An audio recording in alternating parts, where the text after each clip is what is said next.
Hallelujah! Isang maganda at pinagpalang gabi po sa ating lahat, sa aking po mga kapatid, kay Kristo. Ikinalulugod po namin na kayo makaisa sa oras nito sa pagdiriwang ng pinakamataas na uri ng pagsamba, ang banal na misa, na nasa 15 linggo sa karaniwang panahon. Kaya naman po, ihanda po natin ang ating mga sarili at damihin natin lubusan ang banal na presensya ng ating Panginoon. Bilang panimula, sama-sama at buong sila nating awitin ang pambungad na awit.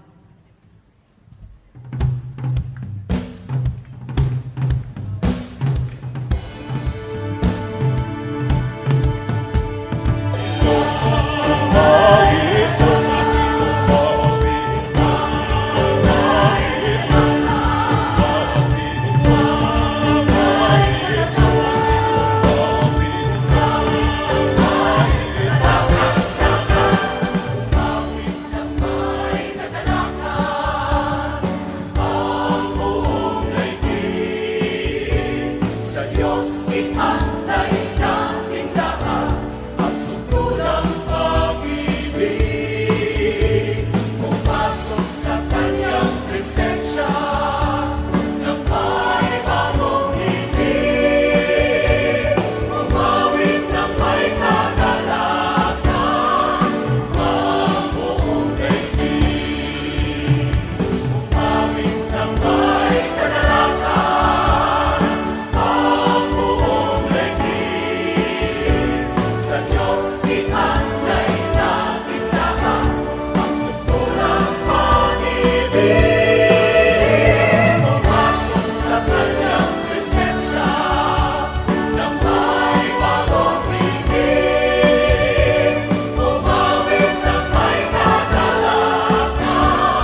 Sa ngalan ng Ama, at ng Anak, at ng Espiritu Santo, Amen. sumainyo ang Panginoon. At sumayo rin. Mga kapatid, aminin natin ang ating mga kasalanan upang tayo maging marapat gumanap sa banal na pagdiriwang.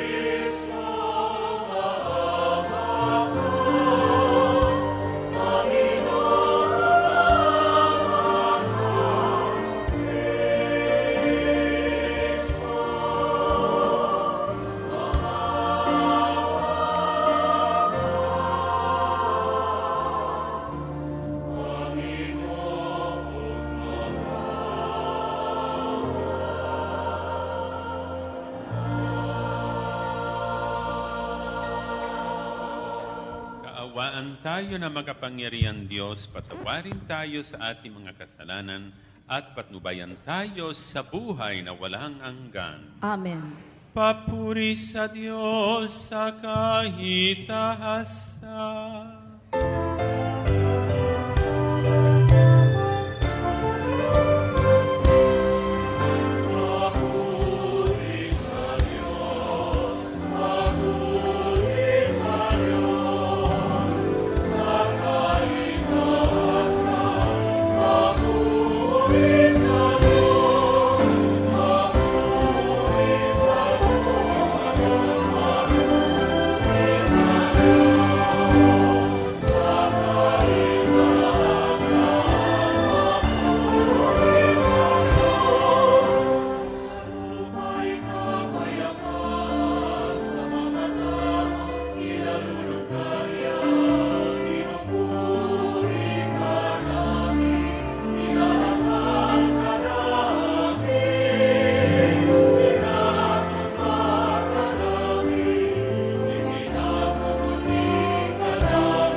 Manalangin tayo. Ama namin makapangyarihan, naliliwanagan ng inyong maaasahang ilaw ang mga nagliligaw ng inyong pinagbabalik sa dahan. Parang ikaw ay matakbuhan. Ang mga kabilang sa nananalig sa inyong anak ay pagkalooban mo magkapagsinanta ng salungan. Sa pamamagitan ni Hesu Kristo kasama ng Espiritu Santo, magpasawalang hanggan.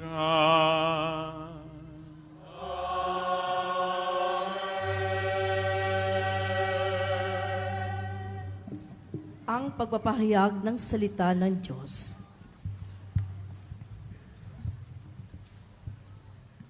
Pagbasa mula sa aklat ng Deuteronomio. Sinabi ni Moises sa bayan, kailangan ninyong dinggin ang tinig ng inyong Panginoong Diyos at buong puso't kaluluwang sundin ang kanyang mga utos. Ang kautosang ibinibigay ko ngayon sa inyo ay madaling sundin at unawain. Ito'y wala sa langit, kaya hindi ninyo masasabing walang aakyat doon at kukuha sa kautusan upang marinig ninyo at maisakatuparan. Niwala ito sa ibayong dagat, kaya din ninyo masasabing walang tatawid sa dagat para kunin ang kautusan at nang marinig ninyo at maisagawa. Ang kautusan ay di malayo sa inyo, nasa inyong bibig, nasa inyong puso, kaya magagawa ninyo. Ang salita ng Diyos. Salamat sa Diyos.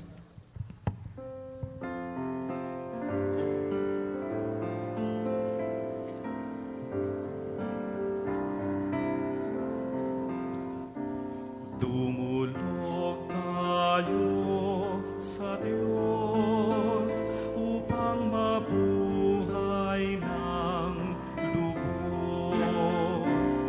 Dumulog tayo sa Diyos upang mabuhay ng lubos.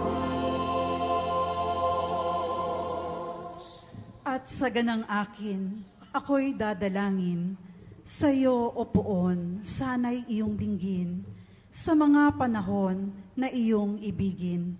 Dahil sa dakilang pag-ibig sa akin, ang iyong pangakong pagtubos ay sundin. Poon, sa buti mo't pag-ibig sa akin, sa aking pagtawag, ako sana'y dinggin. Sa pagpahabag mo, ako ay lingapin.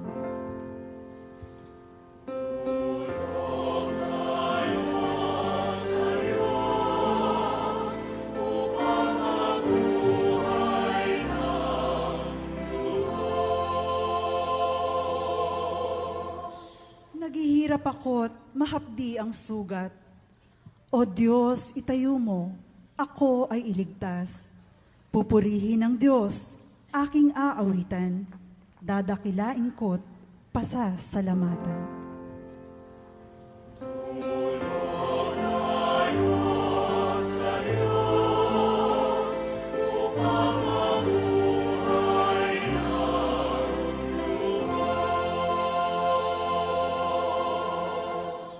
Kung makita ito niyong mga dukha, sila ay sasamba sa laki ng tuwa.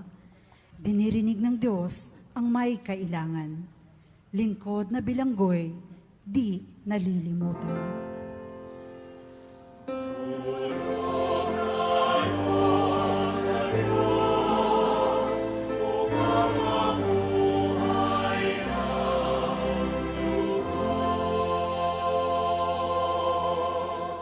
Ang lungsod ng Siyon, kanyang iniligtas, bayang nasa Huday, muling itatatag. Magmamana nito'y yaong lahi nila, may pag-ibig sa Diyos, ang dooy ititira.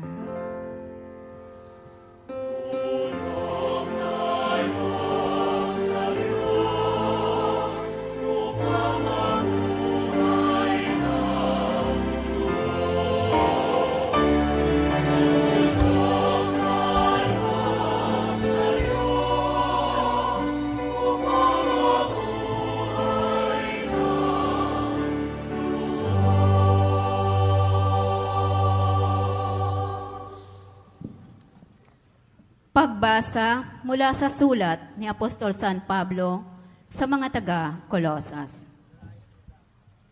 Si Kristo ang larawan ng Diyos na di nakikita, at siyang may kapangyarihan sa lahat ng nilikha. Sapagkat ang lahat ng nasa langit at nasa lupa, nakikita man o hindi, pati ang mga nagahari at namamahala, mga namumuno at may kapangyarihang espiritual, ay pawang nilikha ng Diyos sa pamamagitan niya at para sa Kanya. Siya ay una sa lahat, at sa Kanya nasasalalay ang kaayusan ng lahat ng bagay. Siya ang ulo ng simbahan na Kanyang katawan. Siya ang una, ang panganay na anak, ang unang nabuhay na muli, upang siya ang maging pinakadakila sa lahat ng bagay. Ipinasya ng Diyos na ang Kanyang kalikasan ay manatili rin sa anak, at inibig niyang ang sandaigdigan ay makipagkasundo sa Kanya sa pamamagitan ng anak, sa pamamagitan ng pagkamatay nito sa krus.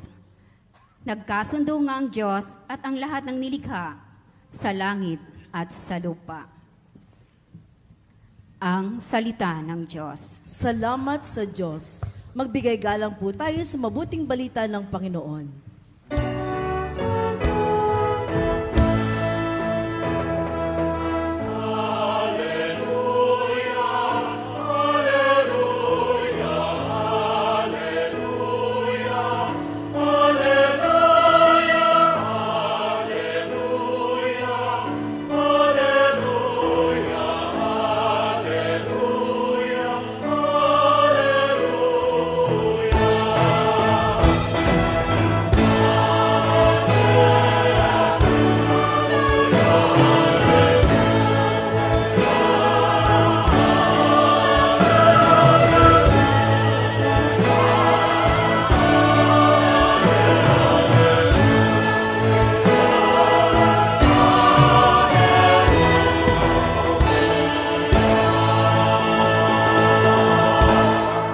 Espiritong bumubuhay, ang salita mo may kapal, buhay mo ang tinataglay.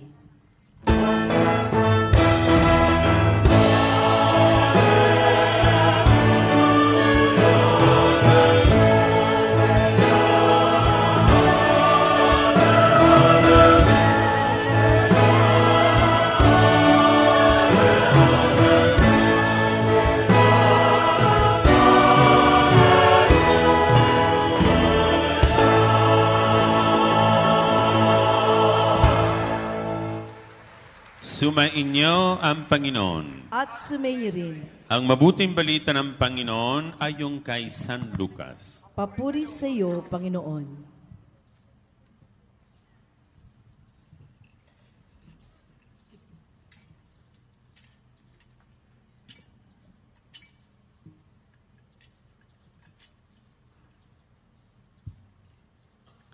Noon panahong iyon, may isang eskribang lumapit kay Jesus upang siya isubukin. Guro, anya, anong dapat kong gawin upang magkamit ng buhay na walang hanggan? Sumagot si Jesus, ano ang nakasulat sa kautusan? Ano ba ang nababasa mo roon? Tumugon siya, ibigin mo ang Panginoong mong Diyos ng buong puso, ng buong kaluluwa, ng buong lakas, at ng buong pag-iisip. At ibigin mo ang inyong kapwa gaya ng inyong sarili. Tama ang sagot mo, wika ni Jesus. Gawin mo yan at mabubuhay ka. Sa anggat ng eskriba na wag siyang lumabas na kaiya-iya, tinanong niya ulit si Jesus, sino naman ang aking kapwa? Sumagot si Jesus, may isang taong nang lalakbay buhat sa Jerusalem patungong Jericho. Hinarang siya ng mga tulisan, kinuha pati damit sa katawan, binukbog at alos patay na nang iwan. Nakataon dumahan doon ang isang saserdote at pagkakita sa taong nakaandusay, siya lumihis at nagpatuloy ng kanyang lakad. Dumanding ang isang Levita. Ngunit tiningnan lamang niya ito at nagpatuloy ng kanyang lakad. Ngunit may isang Samaritanong nang lalakbay na naparoon doon. Nakita niya ang inaharan ng siyang nahabag. Lumapit siya, inusan ng langis at alag ang mga sugat nito at tinalian. Sakat isinakay ang tao sa kanyang sinasakayang hayop, dinala sa bahay panuluyan at inalagahan doon. Kinabukasan, dumukot siya ng 2 denaryo. Ibinigay sa may-hari ng bahay panuluyan at sinabi, alagaan mo siya, at kung magkano man ang kakukulang niyan, babayaran ko sa aking pagbabalik. Sino ngayon, sa palagay mo, ang nagpakita ng kanyang pakikipagkapwa sa taong inara ng mga tulisan? Tanong ni Jesus. Ang nagpakita ng habag sa kanya, tago ng eskriba. Sinabi sa kanya ni Jesus, umayo ka at gayon din ang gawin mo. Ang mabuting balita ng Panginoon. Pinupuri ka namin, Panginoong Hesukristo. Mga kapatid, magandang gabi po sa inyong lahat. Natutuwa ko na nandito kayong lahat kahit umuulan. Malakas ang panantayan ng mga El Shaddai dito sa loob ng simbahan at lalo pa ng mga nasa labas. Totoo ang sinabi nila, mga brother ng kapatid ng El Shaddai ay nagsisimba kahit kailan. Rain or shine. Umulan man at o umaraw, puriin natin si Yahweh El Shaddai. Kasi napansin ko, sa ibang simbahan, punong-puno ang simbahan sa Tag-Araw. Pero kakunti nagsisimba tag-ulam. Siyempre, takot sa bagyo, takot sa lindol, takot sa tsunami. Sila hindi tunay na Katoliko, kundi katol, pampatay ng lamok. Ang tunay na Katoliko, hindi takot sa bagyo, sa typhoon, sa tsunami, di po ba? At saka, ang bawal patak ng ulan ay isang biyaya ng Diyos. Kaya hindi natin pa iningin sa Diyos na uminto ang ulan, kundi lumakas pa pagkatapos ng misa. Basta walang angin. Parang tumubo ang mga damo, tumubo ang mga puno, tumubo ang palay, at sana tumubo pati ang aking buhok. Para lang lahat ng mga kalbo dito may pag-asa. Sa mabuting balita natin ngayon, tinanong si Jesus ng isang abogado, isang lawyer. Ingat po tayo sa mga lawyer. Lagi sila nagtatanong ng mga nakakalitong tanong. May lawyers ba dito? Hindi lahat. 99%. Ang tanong ng lawyer, Jesus, anong dapat kong gawin upang magligtas? Sumagot si Jesus, maalin mo ang inyong Diyos ng buong puso at inyong kapwa gaya ng inyong sarili. Itong dapat gawin. Mga kapatid, gusto ba maligtas? Anong dapat gawin? Mahalin natin ang ng buong at ang ating kapwa gaya ng inyong. Hindi na pwede pag-iwalain ang pagmamahal sa Diyos sa pagmamahal sa kapwa. Katulad ng 2 kaoy ng krus. Tingnan natin ang krus ni Jesus. May 2 kaoy. Vertical at horizontal. Ang vertical na kaoy ay simbolo ng pagmamahal sa Diyos. Siyempre, nasa ng Diyos, nasa langit. Kaya, pag sabi ko, sa ngalan ng Ama, siyempre, yon ang pagmamahal sa Diyos. Ang kaoy na horizontal, simbolo ng pagmamahal sa kapwa. Dahil siya ay nasa tabi natin. Tuwing gumagawa natin ang tanda ng krus, tayo nang nangako na mamahin natin ng Diyos ng buong puso at ang ating kapwa gaya ng inyong sarili. Pero mga kapatid, kung ang katabi ninyo, ang kaaway ninyo, kanan at kaliwa, imagine, bandang kanan kalaban mo, kaliwa ang biyenan mo. Parang si Kristo na ipinago sa krus sa gitna ng dalawang kriminal.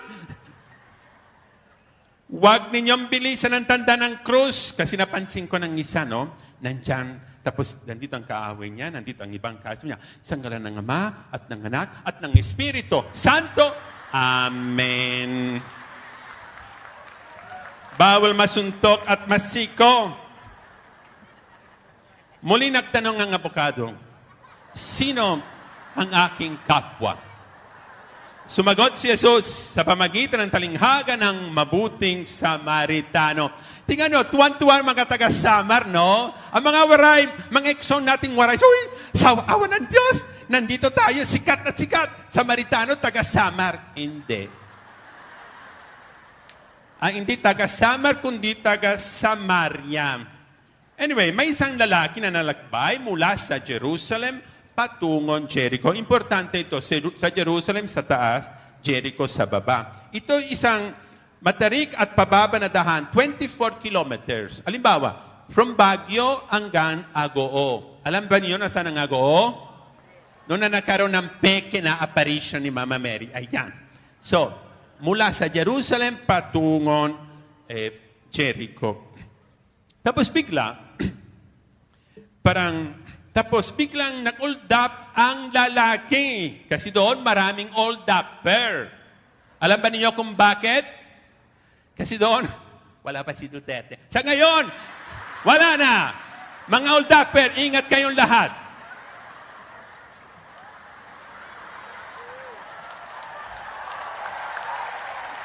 Biglang nang-hold up ng lalaki, kinuha nila ang kanilang pera, asno, pati damit, pati underwear. Kawawa talaga ang lalaki nito. Ay siya'y binugbog hanggang siya ay naging duguan.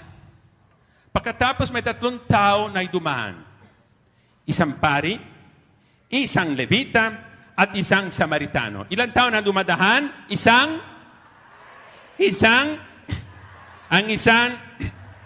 Tingnan natin ang kanilang ginawa. Una, ang pari. Nakasulat na ang pari ay bumaba mula sa Jerusalem patungo sa Jericho. Ibig sabihin, katatapos lamang ng kanyang ministeryo sa templo. At pabalik sa kanyang bahay sa Jericho. Ang mga pari noon ay naghahali ng mga ayop at insenso sa dambana ng templo ng Jerusalem. Hindi uminto ang pari. Parang tulungan ang biktima ng old upper. Kundi lumipat sa kabilang dahanan. Kasi takot siya sa dugo. Bakit? Ayon sa batas ng mga pari, noon, kapag siya ay naawakan ng dugo, sila ay magiging marumi at hindi makapaglingkod sa templo sa loob ng 7 araw. Para sa kanya, mas importante ang paglilingkod sa templo kaysa ang paglilingkod sa kapwa-tao. Dahil magastos panlingkuran ang kapwa, pero mapera ang paglingkod sa templo. Meron ba tayo ganitong klase ng pari ngayon?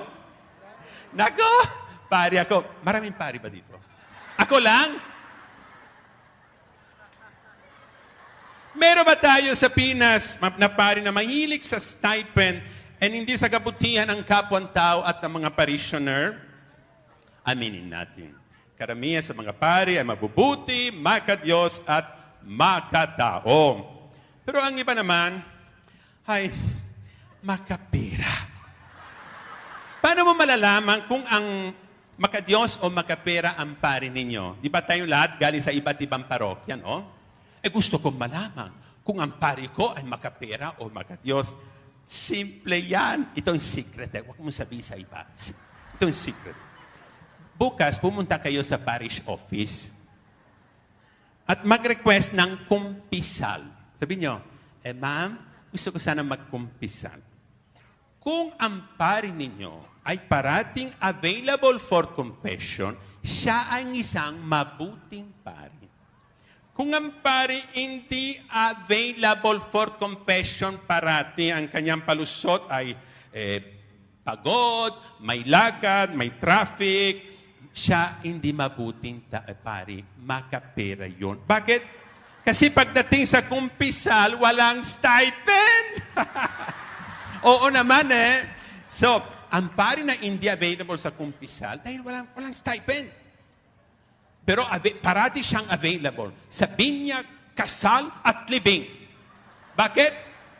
May stipend na, may pagkain pa.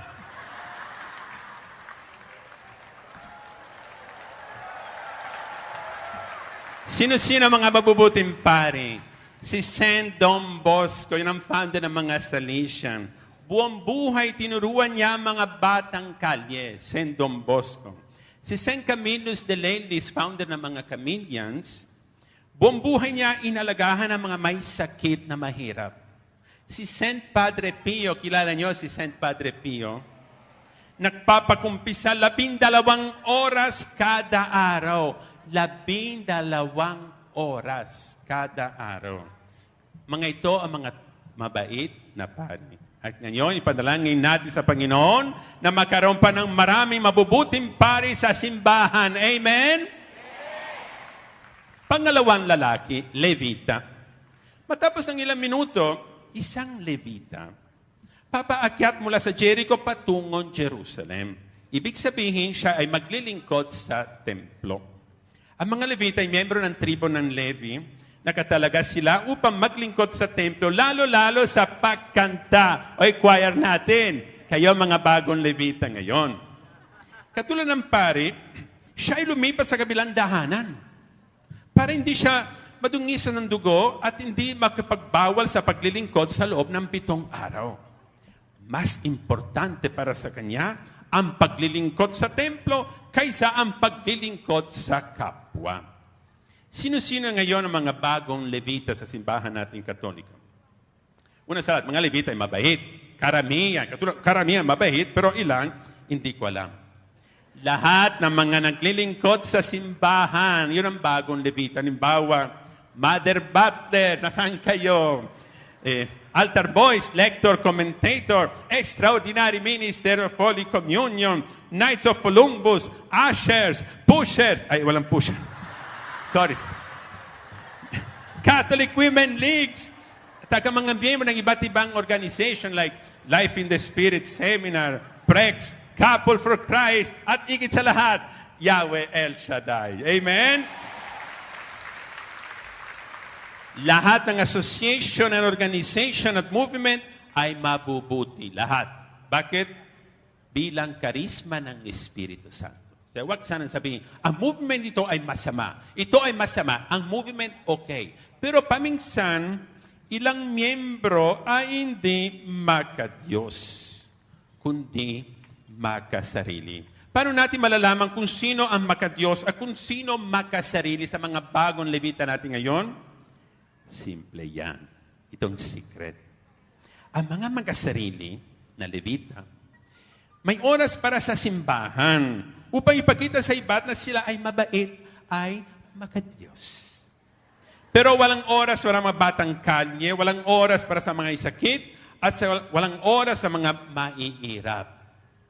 Isang Pasko, isang grupo ng mga Women of Jerusalem, church worker, ng isang simbahan dito sa Parañaque, nagsimba sa Parañaque City Jail. Tuwing Pasko, nagmisa ko sa Parañaque City Jail. Makikita tayo sa Parañaque City Jail. Bilang benefactor, hindi bilang bilanggo. At may dalang regalo para sa mga bilanggo. Pagkatapos ng misa, sinabihan ko sila na ipamigay ng mga regalo sa mga bilanggo. Ngunit sabi nila, wait na lang, Father. Sabi ko, wait, bakit? Tapos na misa. Pasko na, bigay na. Father, wait, bakit? Wala pang cameraman ng dyaryo. Sinabi ko, yan ang tunay ng dahilan kung nandito kayo ngayon. Hindi para tulungan ang mga preso, kundi para mailagay ang inyong mukha sa dyaryo bukas. Sana lumabas talaga ang inyong pangalan sa dyaryo bukas, doong sa abituaryo ng mga patay. Pangatlong lalaki, isang Samaritano na taga Samaria. Galit ang mga Hudyo sa mga Samaritano dahil sila ay hindi purong Hudyo, kundi anak ng mga dayuhan. Lumapit siya sa biktima at pinaglingkuran niya ito. Nilagay ng langis at alan ng kanyang sugat at dinala niya ang may sakit sa otel. Gusto ko malaman ngayon, bakit dinala sa otel at hindi sa ospital? Di ba kung may sakit, sa ospital, hindi sa otel? Kasi noon, ang mga ospital, mahal na mahal, mas mura sa otel. Kaya dumiretso sa otel. May isang kaibigan na confined sa isang hospital sa, basta, somewhere there in the south, I don't want to say the name, dahil may sakit ang kanyang ngipin, na confined siya. Pagkalis ng ilang araw, nakita ko ang kanyang asawa at tinanong ko tungkol dito. Patay na po ang aking asawa, sagot ng babae. Sabi ko, paano yun? Heart attack. Sabi ko, paano ang heart attack? Nandito ang ngipin, nandito ang puso, ang layo ang ngipin sa puso. Para magkaroon ng heart attack. Gumaling na ang ngipin niya, Father. Pero nang nakita niya ng hospital bill na mataas, na heart attack bigla. Ayan ang dahilan kung bakit dinala ng Samaritano may sakit sa hotel at hindi sa hospital.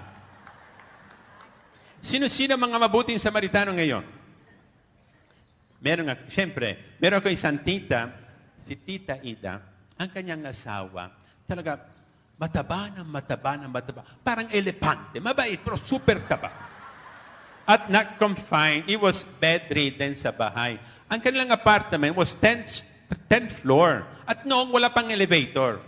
So sa loob ng 3 taon, ang tita ko hindi nagsimba. Kasi siyempre nagpalingkuran ang kanyang asawa sa loob ng bahay. Walang elevator. Tapos isang araw, isang pari ay napunta sa bahay nila. At sabi ng tita ko, Father, I want to confess, bakit hindi ko nagsimba ng 3 taon na dahil sa aking asawa. Tapos sabi ni Father, itong asawa niyo, ilang kilos? Mga 200 kilograms. Sabi ng pari, hindi na kailangan pumunta sa simbahan dahil meron ka dito sa loob ng bahay, hindi simbahan lamang, kundi isang katedral. Sa wakas. Anong dapat natin gawin kapag nakikita tayo ng kapatid na nangangailangan? Halimbawa sa labas, nakikita nyo, kayo may payo na maganda, malaki pa, tingnan nyo, makulay pa. Tapos ang katabi ninyo, walang payon. Umulan, magkasakit. Are you willing to give your umbrella to your neighbor? Kung yes, kayo tunay na Kristiyanong Katoliko. Kayong tunay na mabuting Samaritano.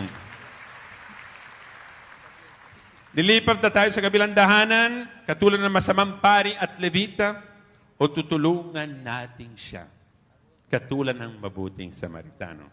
Gaya ng sinabi ni Jesus, umayo ka at gayon din ang gawin mo. Purihin natin si Yahweh El Shaddai. Magsitayo po ang lahat.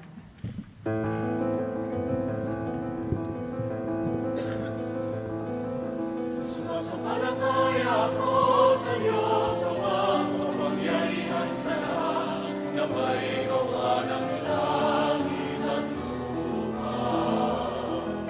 Sumasampalataya ako kay Jesucristo, isang anak ng Diyos, Panginoon nating lahat, nagkatawang tao siya, dalang ng Espiritu Santo, ipinanganak ni Santa Maria Virgen. Pinagpapasakit ni Poncio Pilato, ibinato sa krus, namatay, inibig, nanaw sa kinaroroonan ng mga yumao. Namatay ng lupa, nabuhay na magmuli. Umakyat sa langit.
Ipanalangin natin sa Diyos Ama na matuto tayo magmahal, hindi lamang sa salita, kundi sa gawa. Batit ang ating mga kahinahan, idalangin natin. Panginoon, dinggin mo ang aming kahilingan. Upang mga pinuno ng simbahan ay hindi lamang mangaral tungkol sa pag-ibig, bagkos, maging mahabagin at mapagmahal sa kapwa, nang sa gayon ay maiparating nila ang tunay na mensahe ng Ebanghelyo. Manalangin tayo. Panginoon, dinggin mo ang aming kahilingan. Upang ang mga bagong halal na pinuno ng ating bayan ay magsimula ng tumupad sa kanilang mga pangako at paglingkuran ang kanilang mga nasasakupan. Manalangin tayo.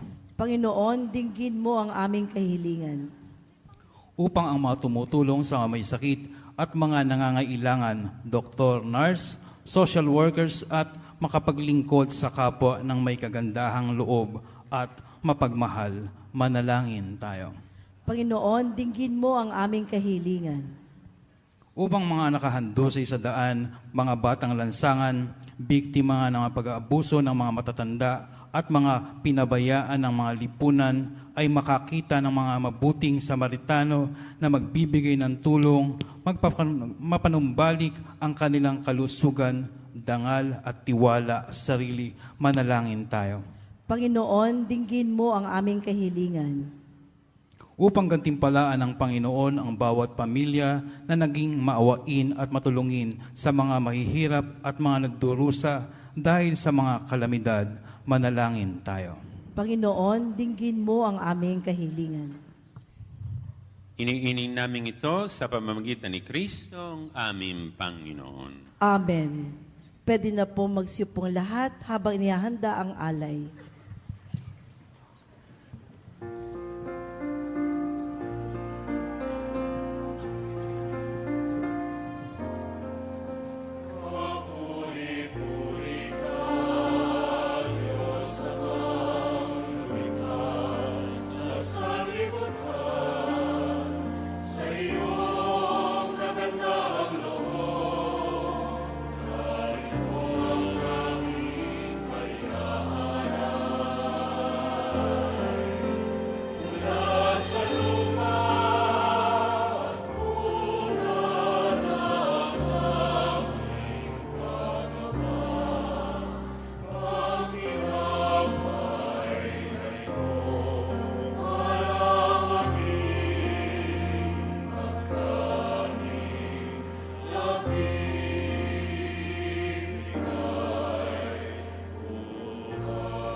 Manalangin kayo mga kapatid upang itong ating sakripisyo maging kalugod-lugod sa Diyos, Amang makapangyarihan. Tanggapin nawa ng Panginoon itong sakripisyo sa iyong mga kamay, sa kapurihan niya at karangalan, sa ating kapakinabangan at sa buong sambayanan niyang banal.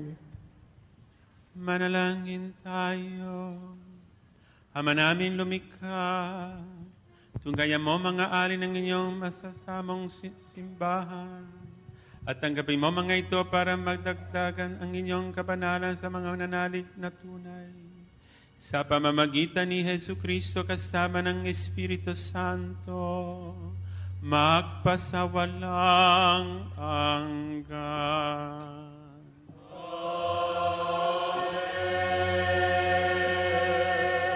Sumainyo ang Panginoon. At sumayo rin, Itaas sa Diyos ang inyong puso at diwa. itinasa namin sa Panginoon. Pasalamatan natin ang Panginoon ating Diyos. Marapat na siya ay pasalamatan. Ama namin makapangyarihan, tunay ng marapat na ikaw ay aming pasalamatan sa pamamagitan ni Yesu Kristo namin Panginoon. Siya ang salita katuwan mo at kapiling. Noon ang lahat ng umihira ay inyong likhain. Siya'y sinugo mo para kami sa gipit paligain. Kaya't siya ay kinalingan ng mahal na Birgen Maria na naging kanyang inang totoo sa kapangyarihan ng Espiritu Santo. Inako niyang sunding ang loob mo at kamting ang sambayan ng banal para sa inyo. Pinagtitiisan niyang iyon at sa krus ang kanyang mga kamay upang magwakas ang kamatayan at mahayag ang muling pagkabuhay. Kaya kaysa ng mga anghel na nagsisiyawit ng papuri sa iyo ng walang umpay sa kalangitan, kami nagbubunihing sa inyon kadakilaan.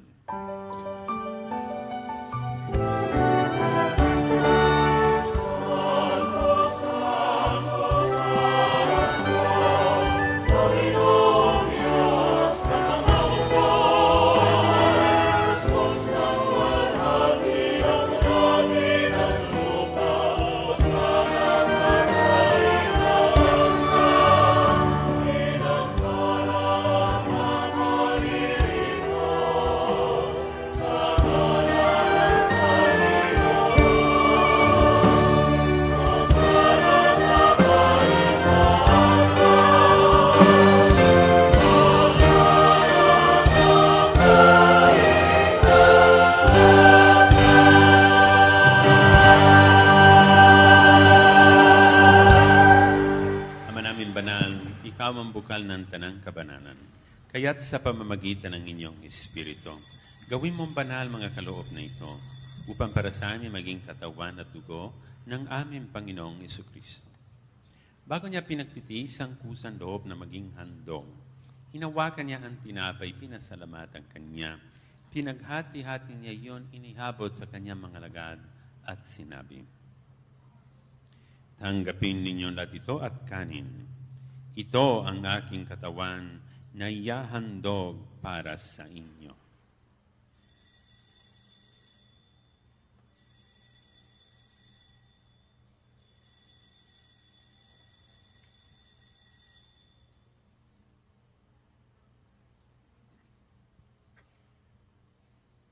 Gayon din naman, noon matapos ang hapunan, inawakan niya ang kalis, muling kanyang pinasalamatan. Iniabot niya ang kalis sa kanyang mga lagad at sinabi, tanggapin ninyo lahat ito at inumin.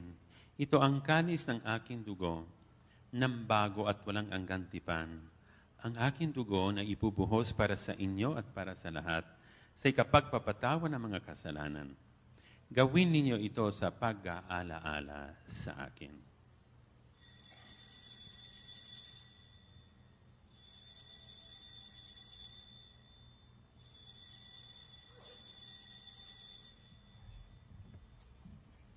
Ipagbunin natin ang misteryo ng ating pananampalataya. See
ng pagkalahala sa pagkamatay muling pagkabuhay ng inyong anak.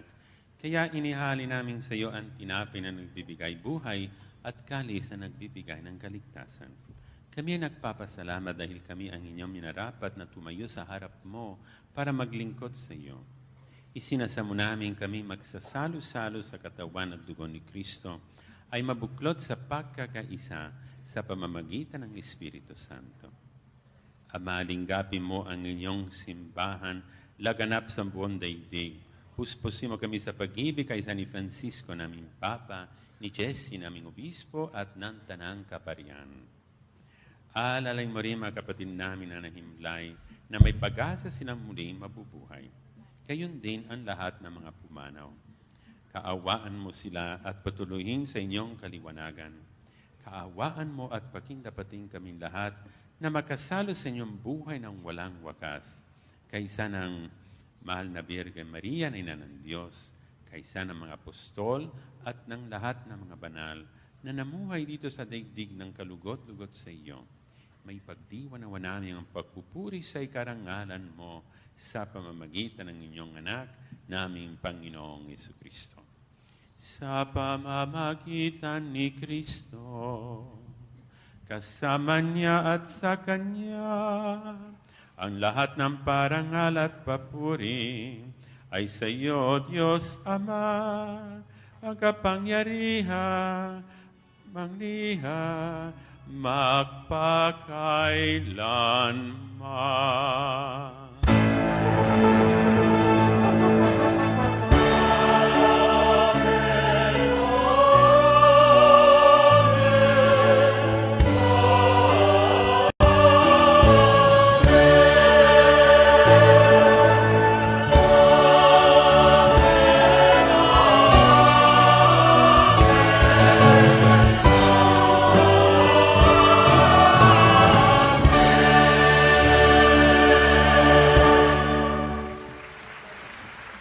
Sa tagubilin ng mga nakagaling na utos, buong pag-ibig natin dasalin.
Kami yadya sa lahat ng masama, pagkalooban ng kapayapaan araw-araw, iligtas sa kasalanan at ilayo sa lahat ng kapamahakan, samantalang aming pinananabikan ng dakilang araw ng pagpapahayag ng tagapagligtas naming si Yesu Cristo.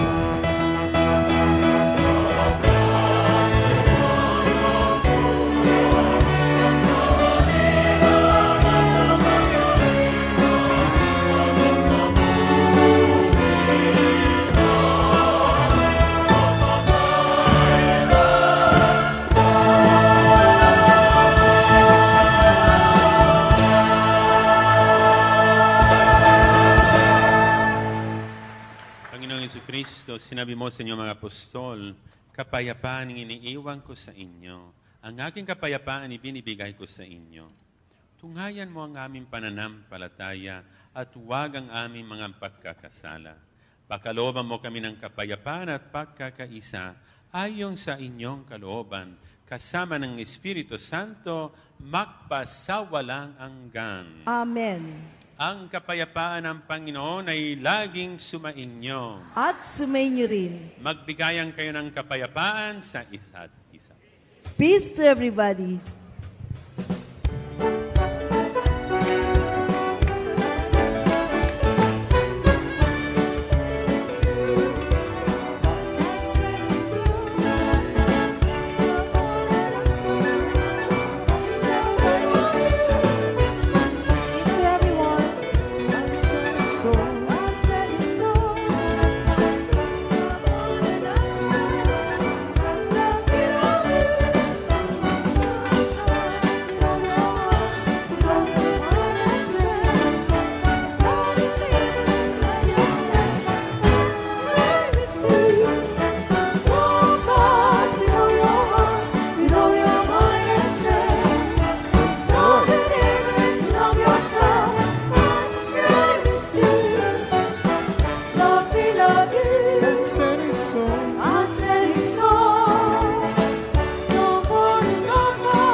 Ito ang kordero ng Diyos.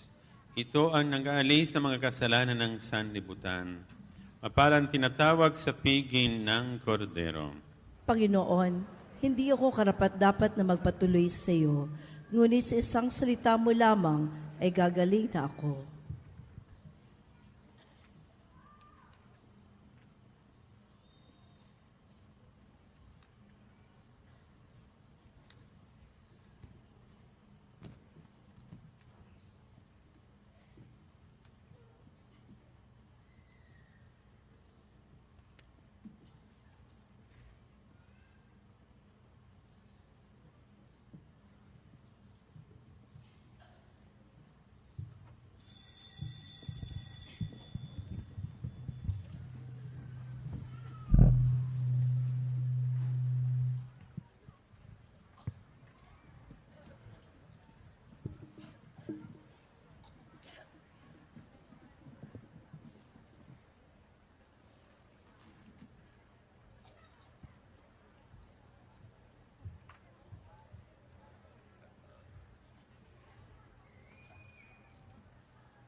Magsitayo po ang lahat.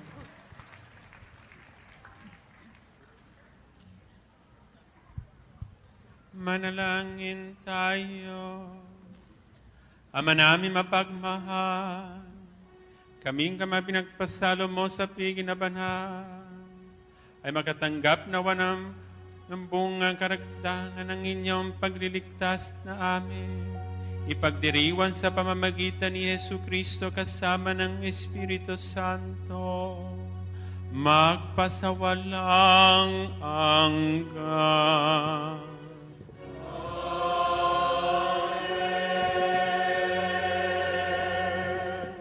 Sabay-sabay po nating dasalin ang panalangin ni Papa Francisco para sa Jubileo ng Awa. Panginoong Hesukristo, tinuruan mo kaming maging maawain tulad ng Ama sa langit, at winika na sino mang nakakikita sa iyo ay nakakikita rin sa Kanya. Ipakita mo sa amin ang iyong mukha at kami ay maliligtas. Ang iyong masintahing pagtingin ang nagpalaya kay Zaccheo at Mateo sa pagkagumon sa salapi, sa babaeng nangangalunya, at kay Magdalena sa paghahangad ng ligaya sa mga bagay na makalupa lamang. Ang pagtangis kay Pedro matapos ng kanyang pagkakanulo, at nagdala ng pangako ng paraiso sa magnanakaw na nagsisi. Itulot mong marinig rin namin na tila ba sinasabi mo sa amin ang mga salitang binigkas mo sa babaeng Samaritana, kung batid mo lamang ang kaloob ng Diyos. Ikaw ang hayag na mukha ng amang hindi nakikita, ng Diyos na nagpapamalas ng kanyang kapangyarihan. Higit sa lahat, sa pagpapatawad at habag, itulot mo ang iyong simbahan ay maging hayag na mukha mo sa digdig na ikaw ang Panginoong muling nabuhay at niluwalhati. Niloob mo ang iyong mga tagapaglingkod ay mabalot rin ng kahinaan upang magdalang habag sa mga mangmang at nagkakamali.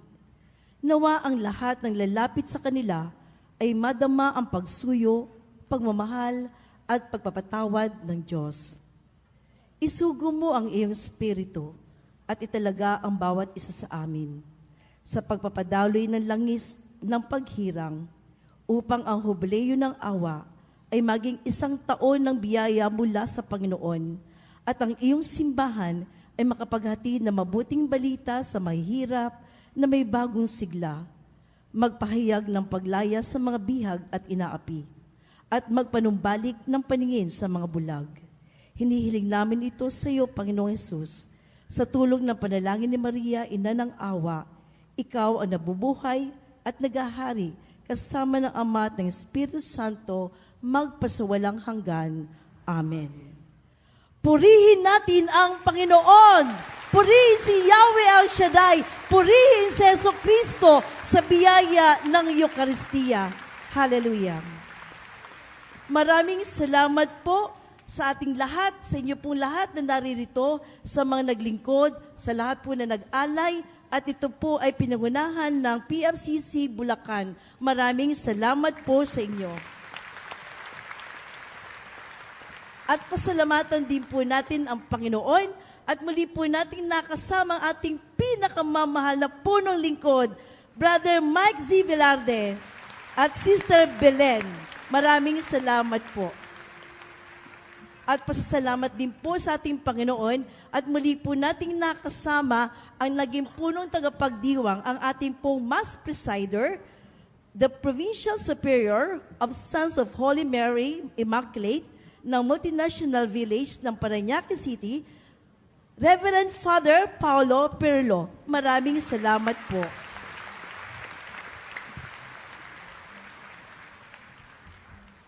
Sumainyo ang Panginoon.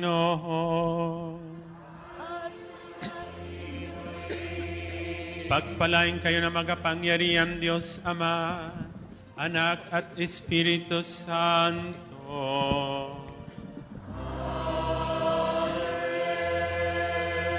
Tapos na ang Santa Misa, manatili kayo sa kapayapaan.